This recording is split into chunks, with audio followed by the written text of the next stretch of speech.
नीलम मिश्रा जी, नोएडा से। राधा राधा श्री हरिवंश। महाराज जी, आपके चरणों में कोटि कोटि प्रणाम।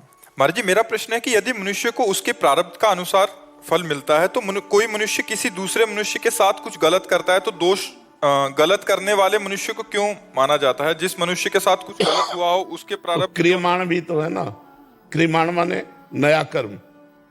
तो वैसा थोड़ी कि प्रारब्ध से केवल चल रहे, प्रारब्ध से केवल पशु चलता है, मनुष्य क्रियमाण भी करता है। नहीं महाराज जी, यदि कोई हमें कष्ट देता है तो ये मेरा प्रारब्ध ही तो है जी। लेकिन उसको क्यों दोष दिया जाता कि वो व्यक्ति खराब है?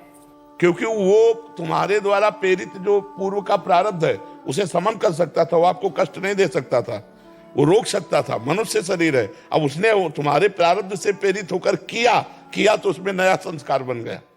अंदर क्रोध आ रहा है किसी कारण से और उसको हम समन कर गए तो आपका प्रारब्ध क्षय हो गया और मेरा क्रियमाण नहीं बना। और अगर हमने गाली दे दी तो आपका प्रारब्ध क्षय होगा और मेरा क्रियमाण बनेगा, मैं अपराधी साबित होऊंगा क्योंकि मनुष्य हूं, पशु नहीं कि प्रारब्ध आया उस पशु को मार दे। नहीं, अगर हमारे अंदर आया है तो हम उसको सह सकते हैं, उसको रोक सकते हैं, भगवान के नाम के बल से उसको नष्ट कर सकते हैं। तो मनुष्य क्या करता है, भगवान का आश्रय तो लेता नहीं, प्रारब्ध के अनुसार बर्ताव करता है तो उसका नया संस्कार बन जाता है और उसे भोगना पड़ता है। जी। नरेंद्र ब्रह्मचारी जी, बलिया से। पूज्य महाराज जी, आपके चरणों में कोटि कोटि प्रणाम। महाराज जी, समस्त वेद पुराण उपनिषदों का सार क्या है तथा भगवत प्राप्ति की इच्छा रखने वाले साधक को ज्ञान की प्राप्ति कैसे हो? क्या वो वेद पुराण उपनिषदों का अध्ययन मनन करें या गुरु द्वारा उपदेशित मार्ग का अनुसरण करें? पहला प्रश्न है, समस्त शास्त्रों का लक्ष्य क्या है? समस्त शास्त्रों का लक्ष्य है देहाभिमान का नाश करके ब्रह्म तत्व में स्थित हो जाना। ब्रह्म तत्व क्या है? अपनी आत्मा, अपने आत्म स्वरूप में स्थित हो जाना। स्थूल शरीर, सूक्ष्म शरीर, कारण शरीर, तीनों शरीरों के राग का त्यागी ही आत्म स्वरूप में स्थित हो सकता है।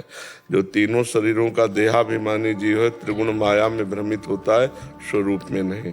स्वरूप ही वेद शास्त्र उपनिषद में लक्ष्य है, आत्मस्वरूप। उसे ही कहा गया है ब्रह्म। भक्तजन कहते हैं भगवान, योगी जन कहते हैं परमात्मा। अब उसकी ज्ञान प्राप्ति का उपाय बिना सदगुरुदेव के नहीं। नायम आत्मा प्रवचनेन लभ्या न मेधया न बहुना श्रुतेन। आत्मबोध प्रवचन सुनने से नहीं हो जाता, आत्मबोध बहुत बुद्धिमान को नहीं हो जाता, आत्मबोध प्रवचन करने वाले को नहीं होता। आत्मबोध उसी को होता है जो करुणा में गुरुदेव अपनी कृपा दृष्टि से जिसे देख ले। तो गुरु कृपा ही केवलम, मोक्ष मूलम गुरु कृपा, ध्यान मूलम गुरु मूर्ति, पूजा मूलम गुरु पदम, मंत्र मूलम गुरु वाक्यम, मोक्ष मूलम गुरु कृपा।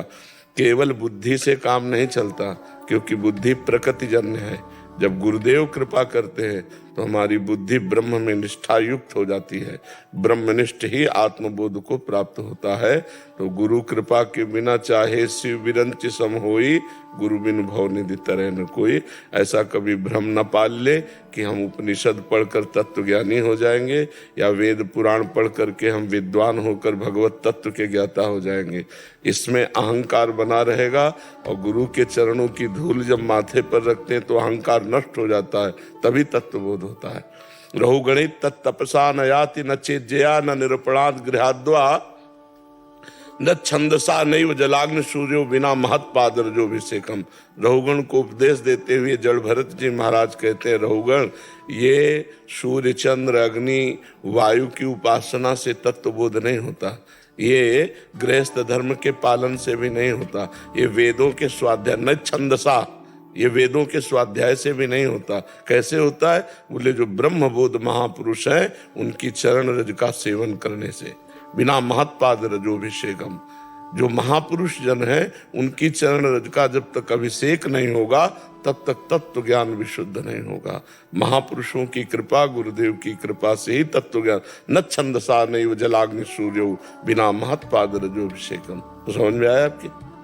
शास्त्रों का लक्ष्य है कि हम गुरुदेव का चरण का आश्रय लेकर के फिर उनकी कृपा से शास्त्रों के रहस्य को समझ पाएंगे। शास्त्र ऐसे वर्णन करते हैं, पूर्व जाना चाहिए, छोड़ दिया, अब पूर्व से उत्तर मुड़ना है, ये अनुभवी महापुरुष तुम्हें बताएगा। कितना मुड़ना, फिर पूर्व जाना है। शास्त्र ने पूरा बोल दिया टोटल पूर्व जाना है, लेकिन बीच में कितने मोड़ हैं, जो जा चुका है वो बताएगा कि यहाँ से पूर्व के बाद इतना उत्तर मुड़ना है, फिर इतना फिर पूर्व जाना है, फिर इतना दक्षिण मुड़ना है। तो ऐसे ही परमार्थ का जो मार्ग है वो बड़ा गूढ़ है। केवल पढ़ लेने से, शब्दार्थ पढ़ लेने से नहीं, उसका रहस्यार्थ क्या है वो तो गुरुजनों से ही समझ में आएगा। तभी लिखा है, प्रथम सुने भागवत भक्त मुख भगवत वाणी। किसी भगवत प्रेमी महात्मा के मुख से भगवान के तत्व की चर्चा सुने पहले, और उसे गुने और उनके चरण रज की सेवा करे तो बात बने। चरण रज सेवा का तात्पर्य होता है अहंकार मिट जाना। ये जो मैं लगा है ये हट जाए, शुद्ध मैं रह जाए, मैं में कुछ लगने ना पावे, वो ब्रह्म है। और लग गया तो माया है। मैं और मोर तोरते माया, मैं में कुछ लग गया, जैसे मैं विद्वान में, धनवान में, कुलवान में, तपस्वी में, भगत में, अज्ञानी, वो माया। और जिस मैं में कुछ नहीं लगा, शुद्ध में, तत्वमसि, वो ब्रह्म में है। महाराज जी, ऐसे सदगुरुदेव इस नश्वर शरीर से संसार में न हो तो क्या उनके उपदेशित मार्ग का ही अनुसरण करके? हाँ, उनकी भावना पहले करे। जैसे हम साधन मार्ग में चल रहे तो पहले ध्यान मूलम गुरु होते, अपने गुरुदेव का ध्यान करे और उनके वचनानुसार, उनकी आज्ञानुसार, तो गुरुदेव को प्रधान रख करके यदि हम चलें और शास्त्र स्वाध्याय करें तो सब शास्त्र गुरुदेव की वाणी है। क्योंकि गुरुदेव भगवान, भगवान गुरुदेव, बंदो गुरुपद कंज कृपा सिंधु नर रूप हरि, महामोहतम पुंज जासु वचन रवि कर निकर। और साधु समागम में अधिक समय व्यतीत करे, जहाँ भी रहे साधु समागम में रहे। क्योंकि अगर हम संसारियों के घरों में जाएंगे, उनके घरों में सोएंगे तो हम परमार्थ के पथिक नहीं हो पाएंगे। चाहिए कि जिन सैया पर संसारी पुरुष होते हैं उसका स्पर्श भी न हो, जिन पात्रों में वो पाते हैं उन पात्रों में न पाना हो। विरक्त जन मिट्टी का पात्र या नारियल का पात्र रखते हैं, अपने नारियल के पात्र में भिक्षा ली, बाहर पाया स्कूल या देवालय या वृक्ष के नीचे शयन किया, नदी के किनारे। ऐसे जवानी ऐसे काटनी चाहिए। जब परिपक्व अवस्था आ जाए तो भगवान महलों में रखे, चाहे झोपड़ी में बांध दें, फिर उसमें कोई फर्क नहीं पड़ता। तो गुरु का सानिध्य इसीलिए कहते हैं कि बाधाएं नहीं आ पाएंगी। तो संत सानिध्य, संत रूपी घेरे में रहे तो बाधाएं नहीं आ पाएंगी। क्योंकि साधक अगर विचरण करेगा तो बहुत सी अभानी है। पहले विचरण में बड़ी शांति थी, अब विचरण में बड़ी अशांति है। कि अगर लोगों को भ्रम हो जाए तो कहो कह दे बच्चा चोर और मार डाले। तो विचरण का समय नहीं, संत समागम के घेरे में रहो और खूब भगवत चिंतन परायण रहो। अग्नर का चिंतन संसार का न होने पावे। सब शास्त्रों का लक्ष्य यही है। हमारा जो देहाभिमान जनित चिंतन होता है, 5 ज्ञान इंद्रियां मन के सहित विषयों में विचरण करते हैं, उनको हम हटा करके परमात्मा में लगाएं। शब्द स्पर्श रूप रसगंध का त्यागी ही तत्वज्ञानी होता है। जो शब्द स्पर्श रूप रसगंध का भोक्ता होता है वो देहाभिमानी होता है।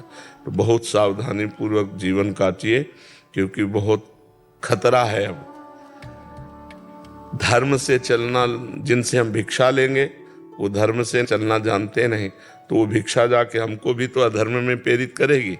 बड़ी समस्या है साधुता के लिए।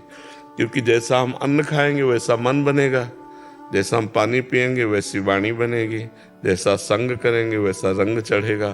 तो बहुत कठिन है।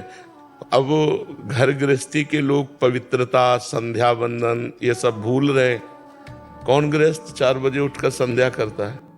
प्रातःकालीन संध्या वेलम कोई बिरला करता होगा, बिरला। अपने गृहस्थ धर्म का आचरण नहीं जानते। तो हम विरक्त तो गृहस्थों के आश्रित ही है ना।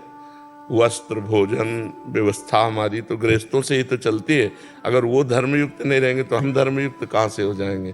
तुम्हारी बुद्धि भ्रष्ट है तो हमारी बुद्धि भ्रष्ट हो ही जाएगी, क्योंकि हम आपका खाते हैं भाई, गृहस्थों से ही तो लेके खाते हैं। तो बहुत समस्या है। इस समय साधुता का निर्वाह कर पाना बहुत कठिन है। हाँ, बैलेंस बना के चलना बात अलग है कि भोगों का भी बैलेंस, समाज का बैलेंस, और थोड़ा बड़ा भजन साधन, बकाया कट्टरता पूर्वक अपने धर्म का निर्वाह करने के लिए हमारे पास जंगली फल मूल भी नहीं रह गए। जैसे नहीं कि साधु आत्मा जंगल के फल मूल खा के रहते थे, तो कहाँ जंगल है, कौन सा फल मूल है? तो ये समस्या आ रही है साधुता के लिए कि जैसे कोई सोचे कि हम जंगल के कंदमूल फल खा लें। आप शौच नहीं हो सकते, शौच नहीं हो सकते बाहर कहीं। अव्यवस्था बहुत बड़ी अव्यवस्था है विरक्त के लिए। और ऐसे संसार के भोगी पुरुषों के लिए तो कोई परेशानी नहीं है, लेकिन जैसे अपने लोगों ने पीछे जीवन काटा तो अब काटने लायक समय नहीं रह गया। तो साधु समाज में रहो, काशी है, हरिद्वार है, ऋषिकेश है, जहाँ जैसा अनुकूल पड़े अपना एकांत रहो, संतों का समागम करो, गुरु जी के चरणों के आश्रित रहो, खूब नाम जप करो, मंत्र जप करो, इसी से तत्वबोध हो जाएगा। अब भ्रमण करने लायक समय नहीं रह गया कि आप पदयात्रा गांव-गांव भिक्षा मांग करके भ्रमण करें। उपहास करेंगे लोग साधुता, और ये तो धाम है तो यहाँ श्रद्धा है, नहीं तो बाहर श्रद्धा भी नहीं रह गई संतों के प्रति, उपहास करेंगे, उपहास करते हैं संतों का। जी राहुल खन्ना जी। श्री राधे राधे, श्री हरि। महाराज जी राधे राधे, आपके चरणों में कोटि कोटि प्रणाम। महाराज जी, क्या जो भी मनुष्य अभी इस जन्म में इसलिए है कि उसके कर्म ऐसे थे कि उसे जन्म लेना पड़ा, क्योंकि उसे पिछले जन्म में मोक्ष नहीं मिला? ये जितने भी मनुष्य हैं उनको मोक्ष नहीं मिला, इसलिए ये जन्म मिला महाराज जी। हाँ। अगर मोक्ष हो जाता तो फिर जन्म नहीं होता। मोक्ष नहीं मिला, वो अपने शुभ और अशुभ कर्मों का भोग करते रहे और शुभ अशुभ कर्म नए करते रहे, तो क्रम बना रहा। शुभ अशुभ कर्म का भोग करके शुभ अशुभ कर्म जो जमा है उनको विध्वंस कर दे, संचित कर्म जो उनको नष्ट कर दे, आगे के जो शुभ अशुभ कर्म है उनको मिटा दे, भगवान को अर्पित करके उनको निष्फल कर दे और प्रारब्ध के शुभ अशुभ को भोग ले तो जीवन मुक्त हो जाता है। और जब जीवन मुक्त हो गया तो जन्म होना फिर नहीं होता। और जब तक ये कर्मों की परंपरा चलती रहेगी तब तक हम विविध योनियों में, इस बार तो मनुष्य बने, अगली बार फिर और योनियों में जाएंगे, विविध योनियों में हमारा जन्म मरण होता रहेगा। इसलिए भगवान की शरणागति होकर के भगवान की विशुद्ध नाम रूप लीला धाम का आश्रय ले ले, या अष्टांग योग के द्वारा समाधि के मार्ग में या ज्ञान योग के द्वारा तत्वबोध में पहुँचे। बिना तत्वबोध हुए, बिना असंप्रज्ञात विचक्षणा समाधि लगे और बिना भगवत प्रेम हुए जन्म मरण के चक्र से मुक्त होना बहुत कठिन है। थोड़ा बड़ा भजन कर लिया और मांग कर रहे हैं भोगों की तो हमारे कर्म संस्कार बनते चले जाते हैं। तो इसलिए हमें बार बार पुनरपि जननम पुनरपि मरणम पुनरपि जननी जठरे शयनम, ये बार बार चक्र चल रहा है। इसी चक्र को मिटाने के लिए हमारा मनुष्य शरीर हुआ है। अब संभाल लो, अब लो निशानी, अब ना नशे हो। महाराज जी। जी, जब शास्त्र कहते हैं अवश्य में कर्तव्यम कृतम कर्म शुभाशुभम, जी, तो क्या पुण्य कर्म करने से पाप कर्म थोड़ा कटते हैं? नहीं नहीं नहीं, पुण्य कर्म अलग रहेगा, पाप कर्म अलग रहेगा। भोगने से ही कटेगा? भोगने से कटेगा, या भगवान की शरणागति होकर के नाम जप कर रहे तो कट जाएगा, पुण्य से नहीं होगा। दूसरा कोई उपाय नहीं? नहीं, दूसरा उपाय नहीं। सर्वधर्मान परित्यज्य माम एकम शरणम ब्रज, तो अहम त्वाम सर्व पापेभ्यो मोक्षयिष्यामि मा शुचा। भगवान कह रहे अहम त्वाम, मैं तुम्हें सर्व पापेभ्यो, समस्त पापों से मुक्त कर दूंगा। वो कर सकते हैं, वो मालिक है। राष्ट्रपति जैसे मुकदमा हार गया हो, फांसी की सजा हो गई हो तो एक चांस है, राष्ट्रपति माफ कर सकता है। तो भगवान अनंत ब्रह्मांडों के स्वामी हैं। वो कहते हैं तुम सब धर्म कर्तव्य कर्मों को त्याग कर केवल मेरा भजन करो, मेरी शरण में आ जाओ तो मैं तुम्हारे समस्त पापों, नहीं तो अवश्य में भोक्तव्यम कृतम कर्म शुभाशुभम। जीव को अपने शुभ अशुभ कर्मों को भोगना ही पड़ता है। कर्म बड़ा बलवान है, उसे केवल भगवान मिटा सकते हैं या शुद्ध ज्ञान मिटा सकता है। अब ये बहुत कठिन है, इसलिए भगवान का नाम जप करे, भगवान के चरण आश्रित हो जाए तो वही कृपा करके क्षमा कर देंगे, बस ये बात है। रेवत जी बदायूं से। महाराज जी आपके चरणों में कोटि कोटि प्रणाम। गुरुदेव, मैं एक नाम पर नहीं टिक पाता। आपके श्री मुख से नाम महिमा सुनी तो राम नाम जपना शुरू कर दिया। फिर पूज्य राजेंद्र दास जी महाराज जी के मुख से सुना कि एक सियाजू का नाम 1000 राम नाम के बराबर है, तो सिया राम नाम जप करने लगा। कुछ दिन पहले पता लगा कि राम जी भरत जपते थे, तो अब सिया राम भरत जपने लग गया। महाराज जी अब मतलब आगे का डर है। हम कहते हैं राधा राधा नाम जपने से करोड़ों नाम अलग, राधा नाम है, क्योंकि स्वयं हरि जपते हैं। हरि रसना राधा, तो अब सिया राम भरत राधा। फिर श्री पार्वती जी कहती है, सती जी कहती है कि शिव, ये 2 अक्षर नाम अनंत महिमाशाली, तो सिया राम राधा शिव। फिर कोई और मिले तो फिर आगे और जोड़ते तो पूरा लंबा मंत्र पूरा तैयार हो जाए। कोई एक नाम पकड़ लो, सब है। आप सच्ची मानो, जो राम नाम की महिमा है, वही सिया नाम की महिमा, वही हरि नाम की महिमा, वही कृष्ण नाम की महिमा, वही राधा नाम की महिमा, भगवान के अनंत नाम है। इसीलिए गुरुदेव के मुख से लिया जाता है कि अगर गुरुदेव ने कह दिया राम राम तो अब हमारे लिए सब कुछ राम राम है, गुरुदेव ने कह दिया राधा राधा तो हमारे लिए राधा राधा है। तो ऐसे फिर मन भटकता नहीं कि हमको तो अधिकार नहीं है सब जपने का, हमारे गुरुदेव ने हमको कहा है राधा राधा जपो, हम राधा राधा जपते हैं। इसीलिए श्री गुरुमुख का जो नाम दिया हुआ होता बड़ी जल्दी सिद्ध हो जाता है। ऐसे नहीं महिमा सुनते सुनते जीव भटक जाता है। अब आप महिमा सब संतों की अलग अलग अनुभूति है ना। ऐसे एक भगत थे तो ज्ञानी पुरुष के पास गए तो उन्होंने कहा शिवोहम, तो शिवोहम दस जपने लगे। जब भगत के पास गए, प्रेमी भक्त के पास, उसने कहा दासोहम, तो बड़े परेशान हो गए कि अब हम शिवोहम जपे कि दासोहम जपे। तो शिवोहम और दासोहम दोनों उसी परमात्मा के लिए है, पर हम चल तो एक मार्ग में सकते हैं ना। शिवोहम और दासोहम एक मार्ग में चल सकते हैं। दास है प्रेम भक्ति और ये है ज्ञान अभेद भक्ति। तो हमको समझना होगा कि हम दो मार्ग एक साथ नहीं चल सकते, एक मार्ग चल सकते हैं। सियाराम पकड़ो तो आंख मूंद के सियाराम सियाराम सियाराम सियाराम, फिर कुछ नहीं, सब महिमा सुनो लेकिन बस सियाराम सियाराम सियाराम, तो पार हो जाओगे। नहीं तो जहां जहां सुनोगे, जो जो सुनोगे, क्या क्या जपोगे, कहां कहां तक जपोगे, कितना जपोगे, है कि नहीं। हाँ, अब उसमें भक्त मालवी जी में लिखा है कि लाख बार हरि हरि कहे, एक बार हरिदास। अब बताओ क्या करोगे, है आपसे याद है तो अब कैसे जोड़ोगे तुम सिया राम राधा हरिदास। कितना लाख बार हरि हरि कहे और एक बार हरिदास। भैया ये नाम महिमा है। सब नाम समान सामर्थ्यशाली है। हमसे मान लो बात हमारी, सब नाम समान सामर्थ्यशाली है क्योंकि सब नाम भगवान की प्राप्ति कराते हैं। तो आपको जो प्रिय नाम लगे वो पकड़ लो, आजीवन उसी से को जपो। कुछ भी महिमा सुनो तो यही सोचो कि सब हमारे नाम की ही महिमा है, प्रभु की। ये सब प्रभु के नाम है। बार बार बदलो नहीं और जोड़ो नहीं। हम ये जरूर कहते हैं कि सिया राम जपो, मतलब युगल नाम बहुत माधुरी है इसमें। तो सिया राम सिया राम सिया राम, बस इसी में भरत जी प्रसन्न, इसी में हनुमान जी प्रसन्न, इसी में पूरा जगत प्रसन्न। जा पर कृपा राम की हुई, ता पर कृपा करे सबको हुई। बस ऐसा मान लो, ठीक है। गुरुदेव महाराज जी, मैं पहले शिव जी की भक्त थी, अब राधा रानी ने कृपा करी है, उनका प्रेम है, तो अब मैंने मंत्र छोड़ दिया शिव जी का, तो उसका दोष लगेगा, मैं क्या करूं। नहीं, भगत से नहीं होता। गुरु मंत्र लिया है? लिया था मंत्र, लिया था, पर थोड़ा कुछ दोष दृष्टि हो गई थी। तो मंत्र में क्या दोष दृष्टि? मंत्र किया था पर अब आस्था श्री जी में है। भाई जब तक हम अपने गुरु पर श्रद्धा नहीं रखेंगे, हमारी बात लिख लो, तब तक हम किसी भी महापुरुष से जुड़े उनसे श्रद्धा नहीं टिकेगी।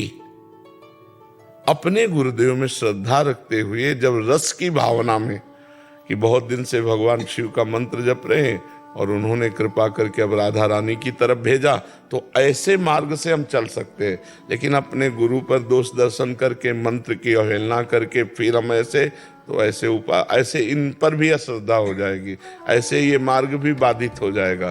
क्योंकि गुरु साक्षात परब्रह्म।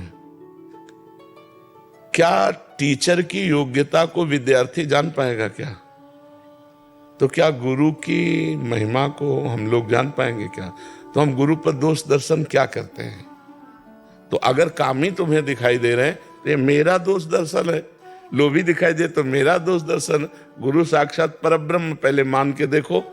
पर उनकी सब शिक्षा का हम पालन करते हैं, जैसा वो बोलते हैं वैसा करते थे। पर अब श्री जी, अच्छा, नाम दाता को ना मानो और नाम को मानो तो सिद्धि कैसे प्राप्त होगी? पर प्रभु वो अब श्री जी में आस्था है, उनके नहीं होगी आस्था। हमारी बात मानो, नहीं होगी आस्था, क्योंकि तुमने अपराध कर दिया। पहले दोष दर्शी, पहले वहां की दोष दृष्टि मिटाओ कि हे गुरुदेव भगवान, आपका संसार में कोई कुछ भी कहे, आप मेरे परब्रह्म परमात्मा हो, नाथ मेरी ये दोष दृष्टि मिटा दो आपके प्रति। जो जब सब जगह भगवान है तो क्या गुरु में भगवान नहीं? हम ये नहीं कहते कि उनके पास जाओ, पर हमारे अंदर जो दोष दर्शन आ गया उसको तो मिटा दो।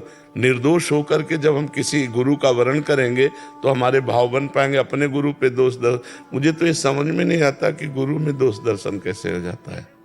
कोई कह दे तुम्हारे गुरु कामी है, तो हमारी आंखें नहीं क्या कि हमारे गुरु कामी है? अगर कामी है हमारे गुरु तो भी हमारे लिए बंद नहीं है, लोभी है तो हमारे लिए बंद नहीं है।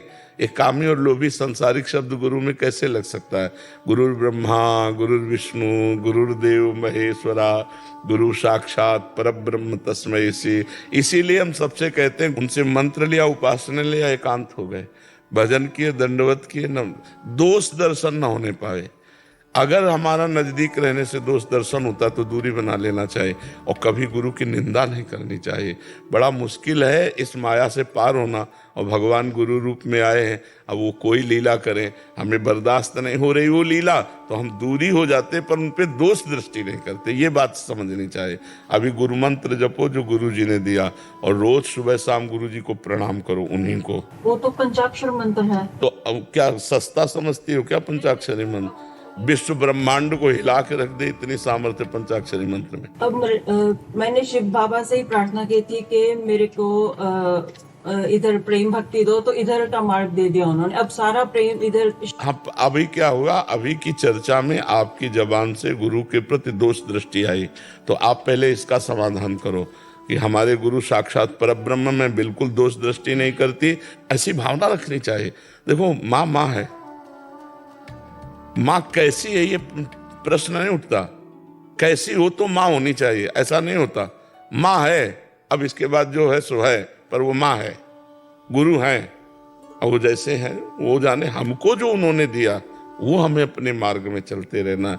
गुरु की निंदा करने वाला कभी भी किसी भी सतमार्ग में जाए वो सफल नहीं हो सकता, क्योंकि गुरु तत्व भगवान है, भगवान ही गुरु है, दूसरा कोई नहीं है। तो देखो हमें अपने गुरु में भाव रखना है, हमें गुरु से भाव विमुख नहीं होना। हाँ, हम ये जरूर कहते हैं यदि आपको ऐसा लगता है कि मेरी क्षमता नहीं है तो हम दूरी बना लें और गुरु के चरणों की रोज सुबह शाम पूजा करें मानसिक, और मंत्र जप करें, सिद्ध हो जाओगे, बढ़िया मंगल हो जाए। पहले अपनी बिगड़ी संभालो फिर आगे बढ़ो, नहीं राधा रानी के भी मार्ग में सफल नहीं हो सकते।